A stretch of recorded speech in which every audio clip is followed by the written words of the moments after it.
This is TechCrunch.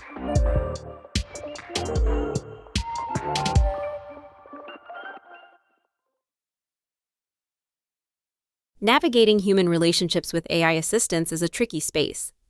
On the one hand, there are general-purpose chatbots like ChatGPT.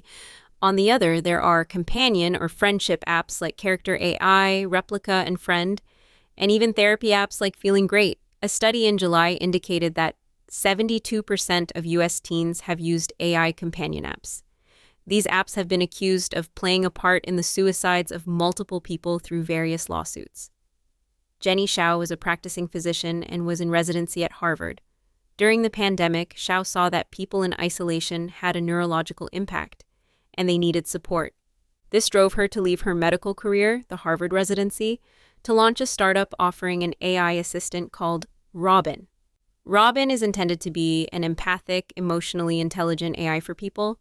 Xiao said, "As a physician, I have seen things go badly when tech companies try to replace your doctor. Robyn is and won't ever be a clinical replacement. It is equivalent to someone who knows you very well.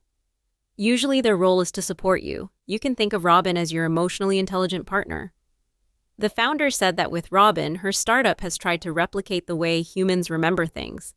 Xiao previously worked under Nobel laureate Eric Kandel's lab to research human memory. Xiao said she put those learnings into Robyn to have the AI understand users more. Robyn has an onboarding process like many journaling or mental health apps. The app asks you about yourself, your goals, how you react when you are challenged, and what kind of tone you respond to Robyn in. Once you complete the onboarding, you can chat with Robyn about different topics. For instance, when I asked it to build a morning routine for me, it asked me a bunch of questions and also had a detailed conversation about having a minimum screen time at the beginning of the day. As you chat more with Robyn, the app will give you more insights into your pattern and also describe different traits about you, including your emotional fingerprint, attachment style, love language, growth edge, and inner critic. The startup has also made a demo website to analyze profiles on X and give insights as to what kinds of insights they would get out of Robyn. Xiao said that the company takes safety seriously and has been putting in guardrails even when she was testing the chatbot as a solo user.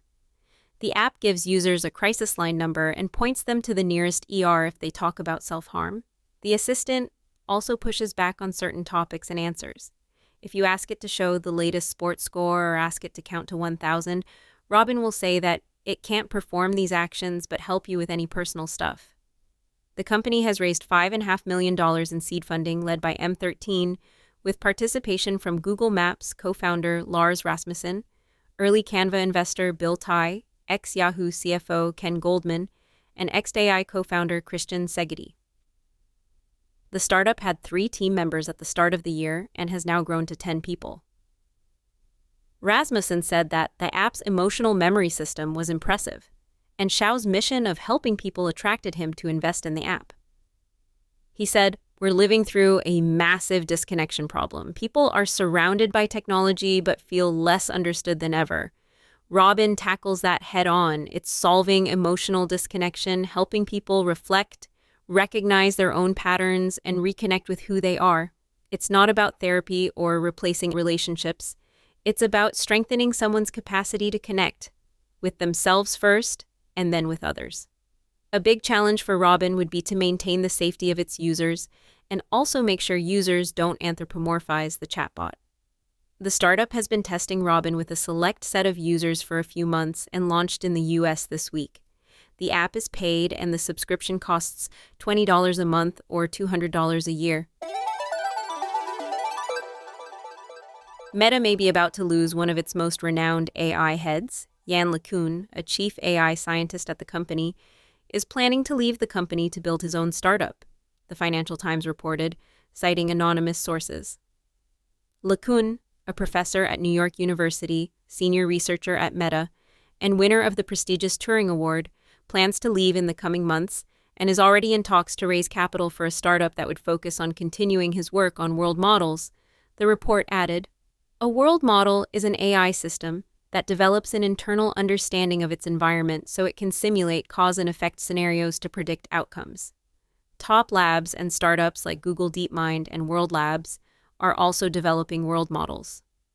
LeCun's departure would come at a pivotal time for Meta, which has of late changed how it approaches AI development in response to concerns that it is being outpaced by rivals like OpenAI, Google, and Anthropic. The company has reportedly started revamping its AI organization after hiring over 50 engineers and researchers from its competitors to build out a new AI unit, dubbed Meta Superintelligence Labs. Notably, Meta in June invested $14.3 billion in data labeling vendor-scale AI and brought on board its CEO, Alexander Wang, to run the new division. Those decisions, sources told TechCrunch in August, have made things increasingly chaotic at Meta's AI unit, with new talent expressing frustration with navigating the bureaucracy of a big company, while Meta's previous generative AI team has seen its scope limited. LeCun's long-term research work at the company under its Fundamental AI Research Lab division has been overshadowed by CEO Mark Zuckerberg's decisions to overhaul things after the company's previous family of AI models, Llama 4, failed to keep up with rival models. Unlike MSL, FAIR is designed to focus on long-term AI research, techniques that may be used 5 to 10 years from now. LeCun has been openly skeptical about how AI technology, specifically LLMs, is currently being marketed as the cure for all of humankind's ails. He even tweeted that AI systems have a long way to go. It seems to me that before urgently figuring out how to control AI systems much smarter than us, we need to have the beginning of a hint of a design for a system smarter than a house cat, he wrote. Meta did not immediately return a request for comment outside regular business hours. That's it from TechCrunch. For more crunchy bite-sized articles like these, go to TechCrunch.com.